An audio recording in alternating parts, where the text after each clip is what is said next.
Welcome to you all. My name is Benjamin Ferencz. I believe I'm the sole surviving Nuremberg war crimes prosecutor. I am now in my 96th year, and I have come to share with you some of the things I have learned which relate to the subjects before you. Details can be found on my website. Everything there is free. Please feel free to use it in any way you can in the interest of world peace. Let me begin by summarizing in a few words what I learned from the Nuremberg trials. I learned, first of all, that aggression is the supreme international crime because it incorporates within itself all the other crimes. I didn't have to go to Nuremberg to learn that. I was a combat soldier who entered the war shortly after the war began. I was then 23 years old. I saw the horrors with my own eyes. My assignment was to go into the concentration camps, collect evidence of the horrors and atrocities so that they could be used in a trial against the perpetrators. And that is what I did. The main principles of the Nuremberg trials were affirmed by the UN General Assembly and have been accepted as binding international law. Among those principles are the conclusion that crimes are committed by individuals, that the law must apply equally to everyone, that heads of state are liable. There is no excuse for crime despite your rank. And fundamentally, that crimes which are so offensive as to shock the conscience of humankind should be condemned as crimes against humanity. These principles seem to me to be very sound then. They continue to be very sound. But what happened in practice? You should recognize that. The first difficulty, and this assignment to set up a court and define aggression and set up a court of crimes, goes back to 1946 in the first General Assembly of the United Nations.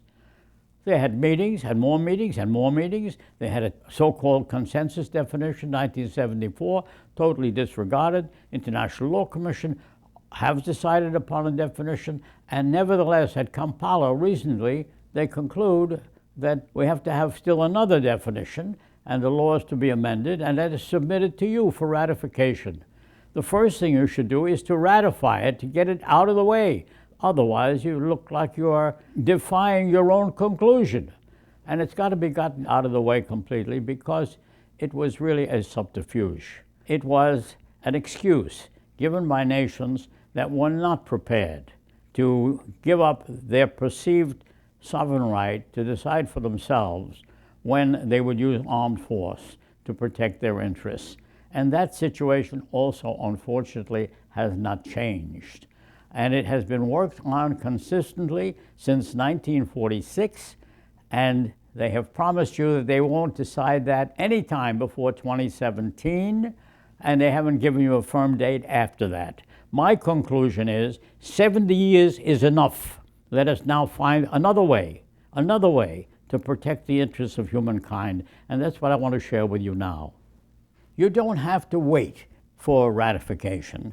Proceed with some supplementary acts which may bring those reluctant states to their senses. The first one you can do is to recognize that the atrocities of war, which we have labeled as aggression, are better labeled a crime against humanity, because crimes against humanity are today included in the International Criminal Court as being within their jurisdiction. You don't have to wait to get any additional action on that.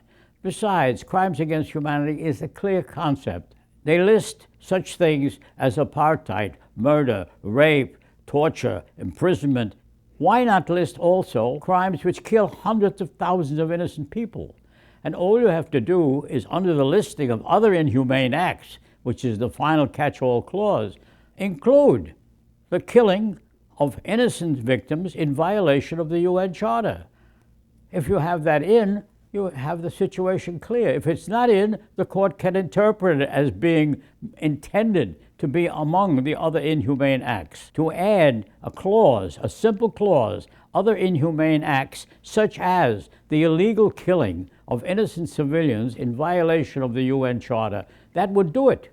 You want to amplify it? Violation of the UN Charter means it's not in self-defense and it has not been approved by the Security Council of the United Nations. Those are the simple way to approach this problem, which everybody can understand.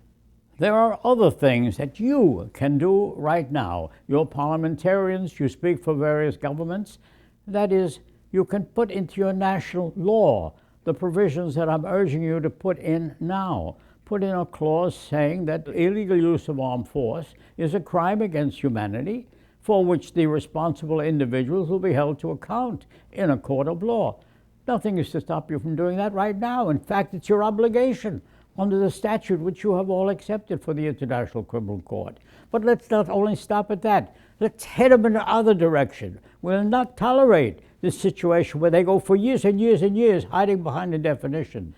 You put it into your national laws, that will take us a big step forward.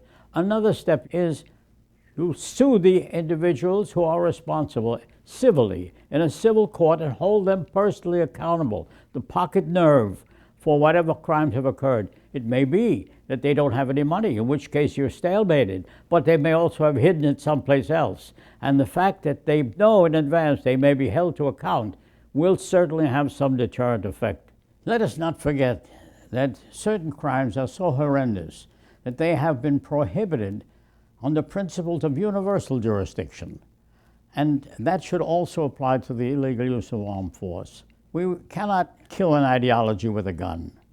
We must teach people to have more respect, to be willing to compromise, to be willing to see the other fellow's point of view, and to find peaceful resolution of the differences. You cannot continue to have the parties to a dispute the only ones who determine for themselves when what they are doing is legal or moral.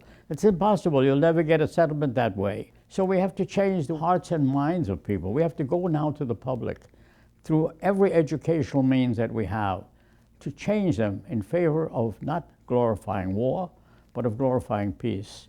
It's in your hands as legislators, as members of the United Nations, to do all you can to change the way people think today.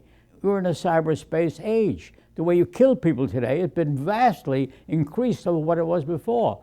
You cannot go with the old standards and the old laws. The laws must be modified to meet the needs of today, and I hope that I won't have to live another 97 years to see that it happens.